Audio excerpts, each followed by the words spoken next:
నమ్మి చిట్టీలు కడితే నట్టేట ముంచేసింది. ఇది బాధితుల ఆవేదన.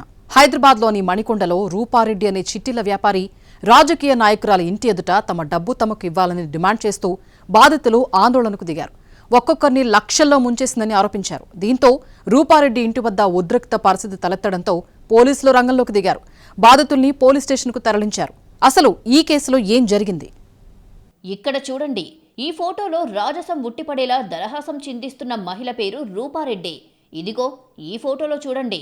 ఆమె వల్ల లక్షల రూపాయలు మోసపోయి దిగాలుగా కూర్చున్న మహిళలు. చీటీలు కట్టించుకోవడం, అధిక వడ్డీలిస్తామంటూ నమ్మించడం, ఆ తర్వాత ఇచ్చిన మాట తప్పి బాధితులకు నరకం చూపించడం ఈ రోజుల్లో సర్వసాధారణమైపోయింది. అధిక వడ్డీలకు ఆశపడితే ఉన్న అసలు కూడా పోతుందని తెలియని అమాయక జనాలు ఇంకా చాలానే ఉన్నారు. అలాంటి ఉదంతమే తాజాగా హైదరాబాద్లోని మణికొండ తిరుమల హిల్స్ లో వెలుగు చూసింది.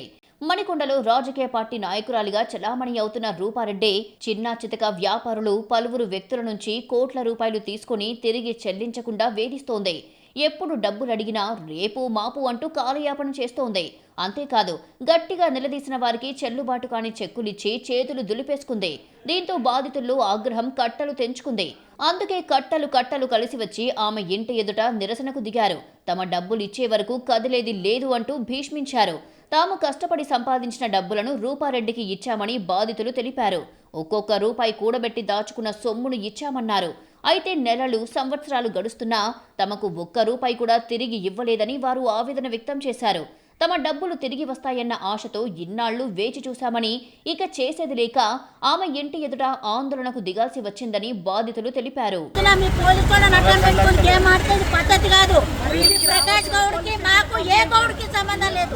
మాకు పైసలు ఇవ్వాలి, మా పైసలు మాకు ఇస్తే మేము తీసుకొని పోతాం. మాకు 10 లక్షలు ఇవ్వాలంటే నిన్న చెక్ వేస్తే చెప్పు మేనేజర్ 10 రూపాయలు ఉన్నాయి అన్నాడు. పైసలే వేళ్ళేవి, అన్ని దొంగ చెప్పులు, అందరికీ చెప్పులు. రూపారెడ్డి ఇంటి వద్దకు పెద్ద సంఖ్యలో చేరుకున్న బాధితులు తమకు న్యాయం చేయాలని నినాదాలు చేశారు. తమకు రావాల్సిన డబ్బులు తిరిగి చెల్లించే వరకు ఆందోళన కొనసాగిస్తామని స్పష్టం చేశారు. ఈ వ్యవహారంలో తాము మాత్రమే కాకుండా వందల సంఖ్యలో బాధితులు ఉన్నారని ఆందోళనకారులు తెలిపారు. చిన్న వ్యాపారాలు చేసుకునేవారు, సాధారణ కుటుంబాలకు చెందిన పలువురు తమ డబ్బులను ఇచ్చి ఇబ్బందులు పడుతున్నారని ఆరోపించారు. మరోవైపు రూపారెడ్డి తనకు ఉన్న రాజకీయ పలుకుబడి, డబ్బు, దర్పంతో పోలీసులను పిలిపించింది. తన ఇంటిపై దాడి చేశారంటూ తిరిగి బాధితులపైనే కేసులు పెట్టించింది. దీంతో బాధితులు తమ డబ్బులు తమకు ఇప్పించాలని కోరుతూ పోలీస్ స్టేషన్లో కేసులు పెట్టారు. బాధితుల ఫిర్యాదుల ఆధారంగా అధికారులు విచారణ చేపడితే అసలు వ్యవహారం, డబ్బుల లావాదేవీలకు సంబంధించిన పూర్తి వివరాలు వెలుగులోకి వచ్చే అవకాశం ఉంది. నాకు ఇద్దరితో ఇప్పించి తీసుకున్నామని నాకు చెప్పాను.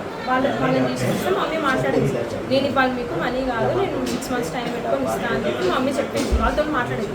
మళ్ళీ వేరే వాళ్ళు మాట్లాడుతున్నారు అది ఇది అని చెప్తే వాళ్ళకి ఫోన్ చేసింది డైరెక్ట్. మమ్మీ నేను నీకు ఇవ్వాలి కదా మనీ, వాళ్ళ ఇంటికి నువ్వు పోతున్నావా అని మమ్మీ అడిగింది. నేను చెప్పినా కదా నేను 6 months టైం పెట్టుకున్నా కదా, మనీ వాళ్ళ ఇంటికి ఎందుకు పోతున్నావు అని మా మమ్మీ అడిగింది. మళ్ళీ అయినా అప్పటికి ఇష్యూ చేస్తుంది ఈమె వాళ్ళ మమ్మీ, ఫుల్ ఇష్యూ చేస్తున్నారు.